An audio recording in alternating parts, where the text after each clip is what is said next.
Al-Moallem states that Syria is determined to achieve victory over global conspiracy.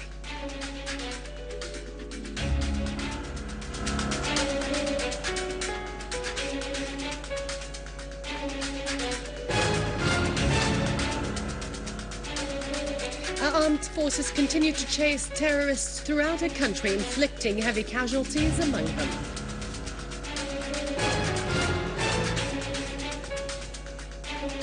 Russia announces that they shall never allow anybody to inspect their Syria-bound ships. The West and some Arab countries are instigating the Syrian opposition to fight against their homeland.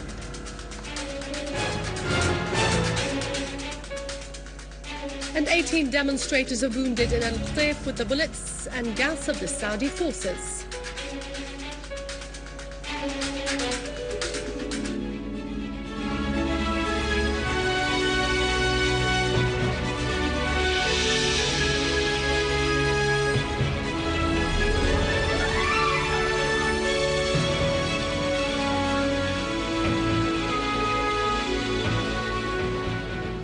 Good afternoon. Welcome to our news bulletin. I'm Dania Nizam.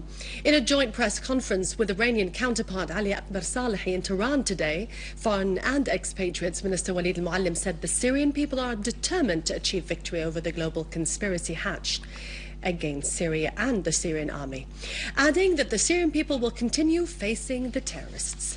Al-Moallem added that the talks showed that Syria and Iran share identical views regarding the regional situation and what Syria is facing of global conspiracy, whose tools in the region serve Israel.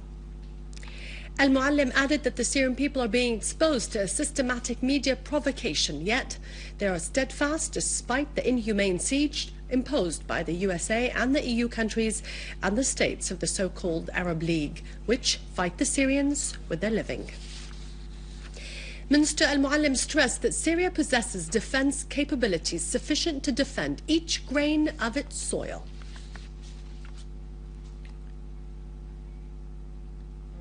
The Iranian Foreign Minister Ali Akbar Salehi said there is a global conspiracy targeting Syria and the Syrian leadership has worked to meet the Syrian people's demands and completed a series of reforms in pluralism and democracy. Salehi added that the Israeli entity is behind events in Syria, highlighting that some countries are fighting against Syria to weaken its resistance stances.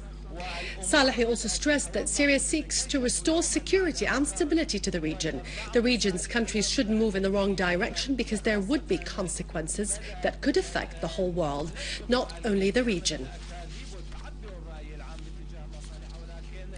Within the context of Russian attitudes rejecting EU resolutions against Syria, the spokesman of the Russian Foreign Ministry, Mr. Alexander Lukashevich, announced that Moscow would never take part in carrying out such resolutions. It would never allow the inspection of Russian ships. The Russian official pointed out that the EU Council decided to start the implementation of the 17th section of punitive measures against Syria on July 23rd. He affirmed Moscow's steadfast attitude of rejecting such unilateral sanctions which violate the principle of non-intervention in the internal affairs of sovereign states. They also violate the authority of the UN Security Council in questions concerning the protection and stability and world peace. General Mohammed Ibrahim al-Sha'ar, Minister of the Interior, asserted that our valiant army and wakeful security forces will uproot terrorism in all its forms and restore security and stability to Syria. In an interview with the Syrian TV, he said that nobody should exploit some loopholes to sell themselves to foreigners. We are ready to help such deceived people and to bring them back to the embrace of their homeland instead of leaving them to become saboteurs. General al-Sha'ar called upon those armed persons to come back and not to become fuel for others seeking to deal a blow to the stability of their country. Such fuel will eventually become useless soil. General Sha'ar denied suspicious TV reports about his death in the terrorist explosion that targeted the building of national security in Damascus. He asserted that such false reports were part of the psychological war against Syria. The meeting of the notables and the people of al-Midan quarter in Damascus and the directors of the departments of services concentrated on the necessity of dealing with the problems that resulted from the acts of sabotage at the hands of terrorist gangs. It also stressed the importance of preserving the services and supplying the needs of the people in this quarter. The people called for the urgent rehabilitation of the damaged infrastructure that were targeted by criminal acts. They called for the preservation and maintenance of the electric equipment that bring electricity to some streets. They also called for emergency services to help the people to go back to their normal daily life. The meeting also called for monitoring the prices of foodstuff and the services of bakeries. The people also called for the protection of the distribution of fuel gas and the monitoring of the distributors of the private sector. They expressed appreciation of the protection of the availability of basic materials for everybody, and they pointed out that one aspect of the war in Syria was the disruption of its economy. Everybody should take part in facing and foiling this war and to confront those who exploit crisis for selfish and illegal profits. Security forces and border guards foiled attempts of armed terrorist gangs to infiltrate Syria from Lebanon in the area of Tel Kelach in the Homs countryside. The terrorists tried several times to steal into Syria from this area. The security forces clashed with them, inflicting several casualties and forcing these armed terrorists to escape into Lebanon. Security forces confronted a terrorist gang which tried to storm the building, the party group in Dar es-Azza in the Aleppo countryside. They inflicted heavy casualties within the ranks of the terrorist gang and confiscated their weapons and ammunition.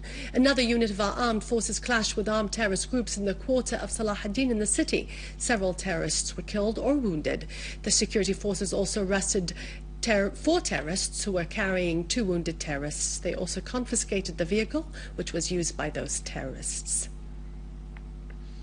Security forces in Deir ez-Zor chased terrorist gangs that carried out crimes of murder, sabotage and attacks on public and private property. They inflicted heavy casualties among the terrorists. The dead terrorists included Mohammed al-Badr, Mohammed al-Alawi and Wahab al-Khalifa.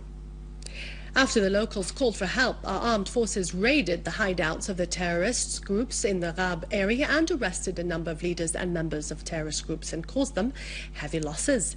An official source mentioned that after the citizens of the villages of Al-Sharna Hosh, Al-Sharna Karnaz, Al-Mughir and Al-Sheikh Hadid gave information about the existence of terrorist groups in these villages, as they were attacking citizens, our armed forces there raided their hideouts and arrested a large number of them. Many of them were also killed or wounded. The forces also destroyed 2 4x4 vehicles carrying Doshka machine guns, seized a large number of PKC machine guns, RPGs, a large number of explosive devices and shotguns, as they seized modern communication devices and satellite equipment broadcast. The armed forces also restored governmental vehicles which have been hijacked by the armed terrorist groups. The competent authorities followed the armed terrorist groups in El Tuena village to the west of Al-Midan castle, arresting some of them as the others were killed. The competent authorities raided a hideout to the terrorists in the industrial city in Al-Salamiya, causing them heavy losses, arresting a number of the terrorists and seizing a large number of their weapons. The Washington Post and the New York Times published the story of the Dutch press reporter Jeroen Orlemaz and his British colleague John Cantle, who were kidnapped by terrorists of various nationalities operating in Syria. However, the clear fact is that terrorists are being protected by the Western states, which are interested in spreading sabotage and chaos in Syria through supporting the terrorist criminals. The stories of these press reporters are part of the rumors and false reports of the hostile mass media. They told the Washington Post that they were kidnapped by terrorists who came from Pakistan, Bangladesh, Chechnya, and Britain. None of them spoke Arabic. This gives further weight to reports about the existence of terrorists in Syria. The New York Times quoted the Dutch press reporter as having said that the kidnappers came from various countries and spoke English. They obeyed an emir whose identity was unknown. Yet the imperialist states continue to reject and deny the idea that Syria was fighting terrorism in its territory. The imperialist aides continue to give the terrorists money, weapons and political cover inside Syria. What has France done in the case of the murder of the French journalist Gilles Jacquier in Homs? He was killed by armed terrorist gangs. Instead of imposing sanctions on the terrorists, France sent support for these terrorists in order to increase their actions of murder and sabotage. The armed forces of the Wahhabi Saudi regime continue to suppress popular protests in Al-Qatif. They wounded 18 people with bullets and poison gas. The demonstrators were calling for justice and equality. For 18 months, events never stopped in Najd, Al-Hijaz and the eastern area, where men and women demonstrate calling for justice and getting rid of the injustice of the Saudi ruling family. The strongest protests continued to take place in Al-Qatif since the detention of Sheikh Numr al-Numr.